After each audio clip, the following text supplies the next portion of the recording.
मातृभूमि हम सबकी प्यारी, उठो चुनौती को स्वीकारो, युवकों आज तुम्हारी बारी, युवकों आज तुम्हारी बारी। ऐसे ही प्रेरणा के हमारे स्रोत योगी आदित्यनाथ जी, उत्तर प्रदेश के माननीय मुख्यमंत्री, जिन गीता के कर्म योग को जीवन में उतारकर निष्ठा और दृढ़ संकल्प के साथ लोक कल्याण के कार्यों में निरंतर लगे रहने वाले आदित्यनाथ जी महाराज, जो सन्यासी जीवन के तप, अनुशासन और शुचिता को लेकर प्रदेश और देश के विकास में आध्यात्मिक अंतर्दृष्टि और कर्म योग का आधार प्रदान कर रहे हैं। ऐसे ब्रह्म सत्ता और राज सत्ता के अनूठे, अद्वितीय, अनुपम संगम योगी आदित्यनाथ जी महाराज को मैं मंच पर बुलाना चाहता हूं कि वो आएं और हमें अपने वचनों से कृतार्थ करें। परम पूजनीय योगी आदित्यनाथ जी महाराज।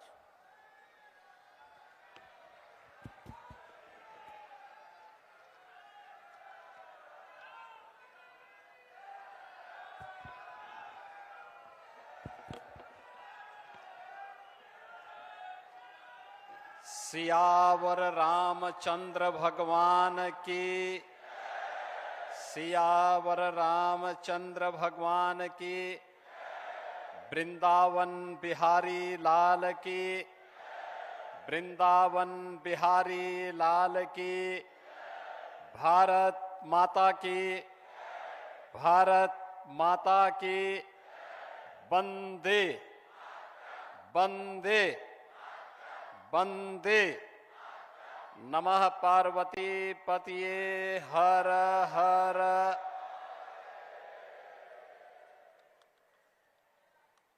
दिव्य गीता प्रेरणा महोत्सव जियो गीता के तत्वाधान में आयोजित आज के इस समारोह में मुख्य अतिथि के रूप में जिनका मार्गदर्शन अभी प्राप्त होने वाला है, दुनिया के सबसे बड़े स्वयंसेवी संगठन राष्ट्रीय स्वयंसेवक संघ के सरसंघ चालक परम श्रद्धेय डॉक्टर मोहन राव भागवत जी, संस्थापक जियो गीता पूज्य स्वामी ज्ञानानंद जी महाराज,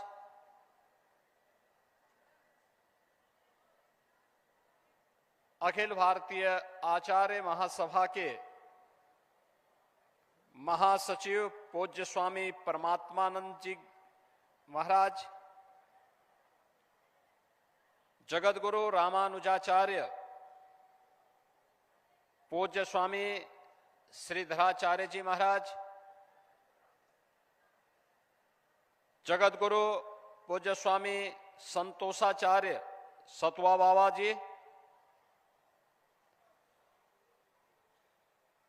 मंच पर उपस्थित पूज्य संतजन स्वामी धर्मेंद्र दास जी महाराज,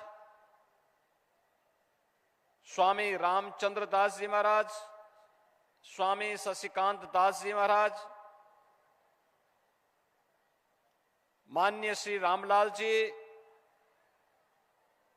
राज्यसभा के माननीय सदस्य और उत्तर प्रदेश के पूर्व deputy CM doctor Dinesh Sharma ji, पूज्य संतजन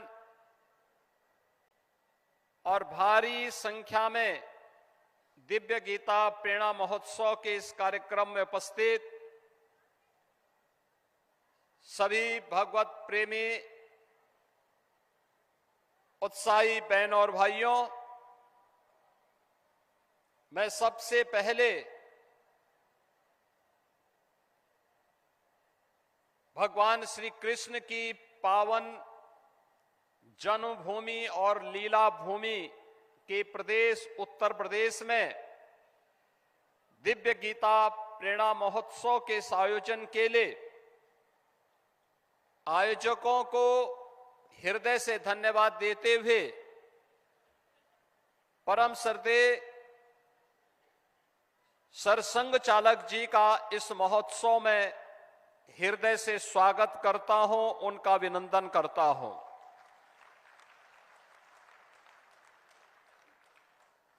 बहनों और भाइयों,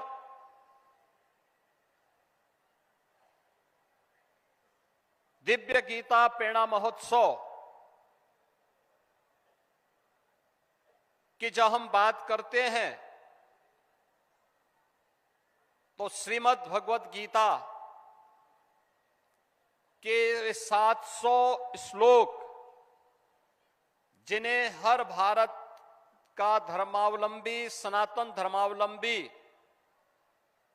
जीवन का मंत्र मान करके बड़ी पवित्रता के साथ, बड़े आदर भाव के साथ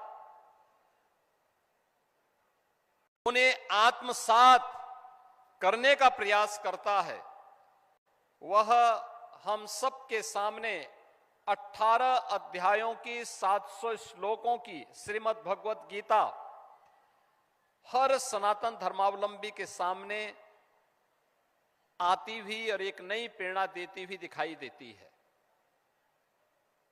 और जैसा यहां पे पूज्य स्वामी परमात्मानंद गिरि जी महाराज ने कहा था कि धर्म से ही शुरू होता है, अंत में भी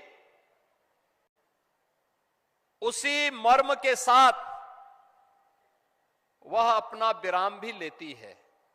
यानी शुरुआत और अंत को भी जोड़ें तो अपने आप में धर्म मानती है। श्रीमद् भगवत गीता धर्म की वास्तविक प्रेरणा है और भारत की मनीषा ने धर्म को कर्तव्य के साथ जोड़ करके देखा है। हमने धर्म को उपासना विधि मात्र नहीं माना है,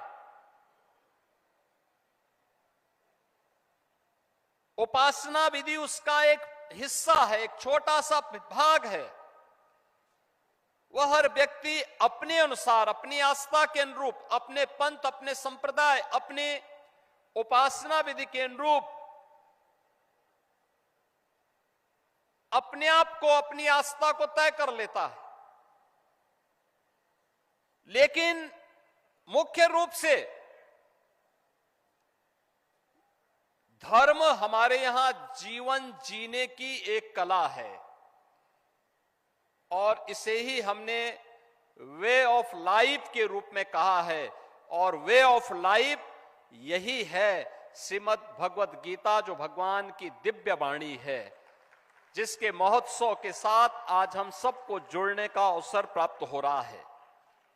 याद करिए, जब पहला श्लोक आता है, धर्म क्षेत्रे कुरुक्षेत्रे समवेता युत्सव,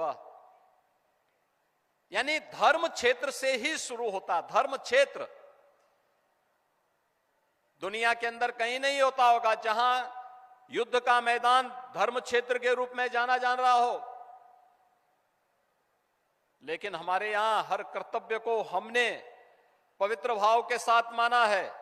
अच्छा करेंगे पुण्य के भागीदार बनेंगे, गलत करेंगे पाप का भागीदार बनेंगे। और ये मान करके जब हर सनातन धर्मावलंबी चलता है तो वह अच्छा करने का प्रयास करता है। भारत ने विश्व मानवता को जो संदेश दिया है प्राचीन काल से ही, उसका वह संदेश भी वही है। आप याद करिए ना, हमने कभी नहीं कहा कि मैं जो कह रहा हूं यही सब कुछ है। हमने कभी ये नहीं कहा कि हमारी उपासना विधि ही सर्वश्रेष्ठ है। हमने सब कुछ होते हुए भी कभी भी अपनी श्रेष्ठता का डंका नहीं पीटा। जो आया उसको शरण दिया, जिसके ऊपर विपत्ति आई उसके साथ खड़े हो गए, जिसके सामने कोई चुनौती आई उसकी चुनौती का सामना करने के लिए सनातन धर्मावलंबी उसके साथ सहयोग के लिए खड़ा हो गया। अन्याय नहीं होना चाहिए, जियो और जीने दो की प्रेरणा अगर किसी ने दी है तो अब भारत की भूमि ने दी है।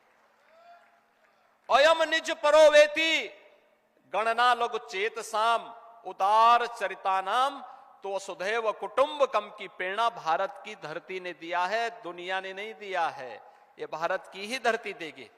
और इसलिए धर्म क्षेत्र को भी हमने, धर्म क्षेत्र अपनी पूरी भारत की धरती को हमने धर्म क्षेत्र माना, तो इसलिए युद्ध का मैदान भी हमारे लिए धर्म क्षेत्र है, कर्तव्यों से जुड़ा हुआ क्षेत्र है, क्योंकि वह धर्म क्षेत्र में जो युद्ध भी लड़ा जा रहा है वह कर्तव्यों के लिए लड़ा जा रहा है। और वही भाव जब सामने आता है अंत में, आप देखते होंगे अंतिम श्लोक जब आता है, अंत में धृतराष्ट्र पूछ ही पड़ते हैं कि भाई बताओ तो क्या होने जा रहा है इस युद्ध का परिणाम। उसने कहा युद्ध का परिणाम तो पहले से तय है, यत्र योगेश्वर कृष्ण यत्र पार्थो धनुर्धर तत्र श्री विजया भूतिर ध्वार नीतिर मतिर मम, यानी परिणाम तय है और जो हम मानते रहे हैं, यतो धर्मस् ततो जया, जहां धर्म होगा, जहां कर्तव्य होगा वहीं जय होनी है, उसके इतर कुछ नहीं हो सकता, कुछ नहीं हो सकता। किसी को कोई गरूर नहीं पालना चाहिए कि अधर्म के मार्ग पर चले और विजय हो जाए, कभी नहीं, कभी नहीं हो सकता। और यह भारत की सनातन धर्म की परंपरा है, यह प्रकृति का अटूट नियम है, सदैव से यही हुआ है और यही होता आ रहा है। और इसीलिए हम सबको इस बारे में ध्यान रखना होगा।